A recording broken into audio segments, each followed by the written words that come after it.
اللہ الحی القیوم ہے، لا یموت ابدا ابدا، ہمیشہ زندہ رہنے والی ہستی ہے جس سے کبھی موت وارد نہیں ہو رہی۔ نمبر 2، وہ ہر آن اور ہر جگہ حاضر و ناظر ہے، لہذا اس کی خلافت کا کیا معنی، کس لیے، اس کا سبب کیا ہے؟ اگرچہ وہ ہم سے ہماری رگے جاں سے بھی قریب تر ہے، لیکن اس کے اور ہمارے درمیان غیب کا پردہ حائل ہے۔ یہ جو غیبت ہے وہ وجود کے اعتبار سے نہیں ہے، اللہ موجود ہے، ہر جگہ موجود ہے، ہوا معکم اینما کنتم، الحی القیوم ہے، لیکن جو غیب کا ایک پردہ اس نے اپنے اور مخلوقات کے مابین حائل کر لیا ہے، اس کی بنا پر اس نے خلافت عطا فرمائی، اور خلافت کے لیے حضرت آدم علیہ السلام کی تخلیق ہوئی، جو میں نے سورہ بقرہ کی آیت کے حوالے سے، اور وہ مضامین ایسے ہیں کہ جو سب لوگوں کو مستحضر ہوں گے۔ وَإِذْ قَالَ رَبُّكَ لِلْمَلَائِكَةِ إِنِّي جَاعِلٌ فِي الْأَرْضِ خَلِيفَةً، اس پر پھر کچھ گفتگو بھی ہوئی ہے، کچھ رد و قدع بھی ہوئی ہے، کچھ اشکال کا اظہار کیا ہے فرشتوں نے، اس کا اللہ تعالیٰ نے جواب دیا، اس کی تفصیل میں جانے کا یہ موقع نہیں ہے۔ لہذا اب ہمارے سامنے آیا کہ خلافت الہی یا نیابت الہی اس کے مساوی ہے کہ حکومت الہی خلافت انسانی کے ذریعے سے دنیا میں نافذ ہو۔ یہ ہے خلافت کا لغوی مفہوم۔ اب آئیے، خلافت کی ایک روح ہے، ایک اس کی فارم ہے، شکل ہے۔ روح خلافت ایک ہی چلی آ رہی ہے اور ایک ہی رہے گی ابد الآباد تک، لیکن وہ ذرا خفی شے ہے، وہ لوگوں کو نظر نہیں آتی، اس کو سمجھنے کی ضرورت ہے۔ خلافت کی شکلیں لوگوں کے سامنے آتی رہی ہیں، اس کی مختلف صورتوں سے ہم واقف ہیں، لیکن اس میں بھی جو مختلف ادوار میں مختلف طرز کی خلافت رہی ہے، اس کا صحیح ادراک بہت ضروری ہے۔ خلافت کی روح کیا ہے؟ اللہ حاکم، جو حکم اس کا آئے گا من و عن، اس کو نافذ کرنا ہے۔ جہاں اس کا کوئی حکم نہیں ہے، یہ گویا کہ اللہ نے انسان کو آزادی دی ہے کہ انسان اپنی اجتہادی صلاحیت کو بروئے کار لائے، سوچے، غور کرے، اللہ کی منشا سے زیادہ قریب تر بات کیا ہوگی، اللہ نے جو بھی مجھے احکام دیے ہیں ان کے ساتھ زیادہ مناسبت رکھنے والی بات کیا ہوگی، وہ اپنے اجتہاد کو استعمال کرے اور اس پر عمل کرے۔ یہ ہے روح، اللہ کی حاکمیت بذریعہ انسان۔ حاکم وہ ہے جو حکم اس کا آیا بلا چون و چرا،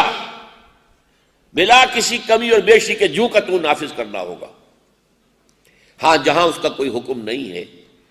یہ گویا کہ دلیل ہے اس کی کہ اس میں اللہ نے آزاد کر دیا ہے۔ سوچو، غور کرو، تمہیں عقل دی ہے، صلاحیت دی ہے، اور غور کرو کہ دین کے مجموعی نظام، اللہ کے احکام کے ساتھ مجموعی طور پر متناسب بات کون سی ہوگی، اس کے لیے جد و جہد کرو، اسی کا نام اجتہاد ہے۔ اس اجتہاد کے اوپر عمل کرو، اس لیے کہ اللہ تعالیٰ نے گویا کہ اسے تمہارے لیے مباح کر دیا۔ یہی وجہ ہے کہ یہ دو الفاظ اپنے ذہن میں جما لیجئے، امر اللہ اور امرہم۔ اس کی بہترین تعبیر کیا ہے وہ میں آپ کو ایک حدیث نبوی کے حوالے سے بتاؤں گا۔ حضور صلی اللہ علیہ وسلم نے فرمایا، مثل المؤمن کمثل الفرس فی عقیتہ، مومن کی مثال اس گھوڑے کی سی ہے جو ایک کھوٹے سے بندھا ہوا ہے۔ بڑی پیاری حدیث ہے۔ دیکھیے، جو شخص نہ اللہ کو مانے، نہ رسول کو، نہ قرآن کو، وہ آزاد ہے، مادر پدر آزاد، جو چاہے کرے۔ جس نے اللہ کو مانا وہ پابند ہو گیا اللہ کے احکام کا، جس نے رسول کو مانا وہ پابند ہو گیا رسول کے فرامین کا، جس نے قرآن کو مانا وہ پابند ہو گیا قرآن کی شریعت کا۔ پابندی یہ در حقیقت جیسے گھوڑا بندھا ہوا ہے، گھوڑا کھلا ہے، دوڑ رہا، بھاگ رہا ہے، جا رہا ہے، ادھر جائے ادھر جائے، مرضی ہے اس کی، فی کل واد یہیمون، ہر وادی کے اندر سرگرداں ہے، لیکن ایک گھوڑا بندھا ہوا۔ اب ذرا اس کو ایکسٹینڈ کر لیں، اس تمثیل کو جو حضور نے دی ہے، تشبیہ کہہ لیں اسے، فرض کیجئے آپ کے پاس ایک بڑا کھلا وسیع میدان موجود ہے، آپ یہ بھی چاہتے ہیں کہ گھوڑے کے ہاتھ پاؤں شل نہ ہو جائیں، کھڑا کھڑا سست نہ پڑ جائے، دوڑے بھاگے جائے، آپ 200 گز لمبی رسی سے اسے باندھ دیجئے کھوٹے کے ساتھ، اب 200 گز ریڈیس کا ایک دائرہ وجود میں آ جائے گا، اس میں یہ گھوڑا آزاد ہے،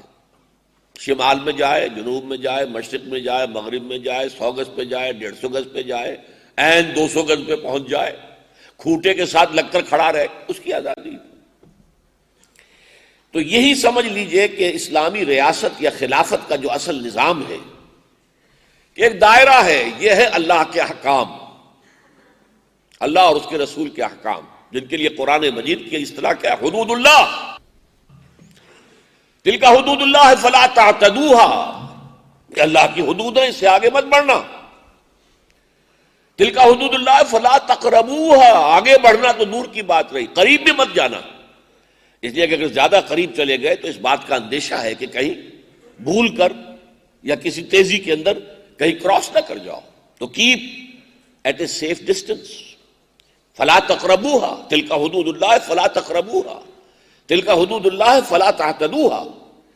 یہ حدود اللہ ہے، اللہ اور اس کے رسول کے احکام، ان کے اندر جو ہے مباحات کا دائرہ ہے، ہر چیز جائز ہے، یہ امر و ہم ہے، یہ امر اللہ ہے، یہ دائرہ جو ہے امر اللہ ہے، اور یہ امر و ہم ہے جس کے بارے میں سورہ شورى میں فرمایا گیا وَأَمْرُهُمْ شُورَى بَيْنَهُمْ، جو چیزیں مباح ہیں اس دائرے کے اندر اندر ہیں، وہ حرام نہیں ہے، لہذا وہ مباح کے درجے میں ہے، ان میں سے آپ جس چیز کو چننا چاہیں، پسند کرنا چاہیں، باہمی مشورے سے طے کر لیں۔ اب اس کی جو ایک بڑی ہی عمدہ سادہ مثال ہے، آج سے 60 برس پہلے ہم انگریزوں کے غلام تھے، ہمارا بادشاہ یا ملکہ انگلستان میں ہوتے تھے، دلی میں ایک وائسرائے ہوتا تھا، اب یہاں فاصلے کی وجہ سے وائسرائے ہے، ورنہ وائسرائے مقرر کرنے کی کوئی ضرورت نہیں ہے، کیونکہ وہ دور بیٹھے ہیں، 7 سمندر پار کا معاملہ ہے، لہذا حاکم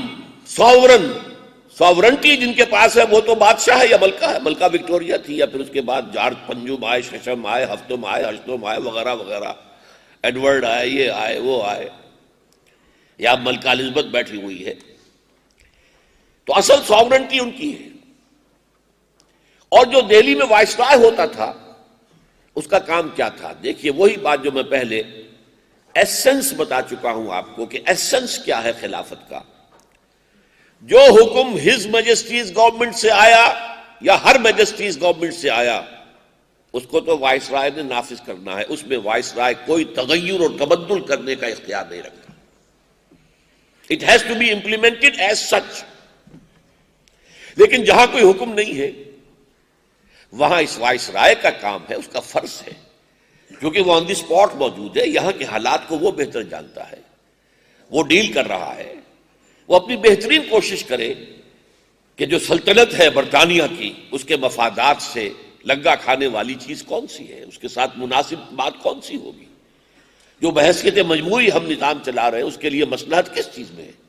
وہ اس کا فیصلہ کر لے اور اس کا اقدام کرے، اس کا فیصلہ کرنے کا اسے اختیار ہے، یہ ہے وائسرینسی، اللہ حاکم اور انسان وائسرینٹ،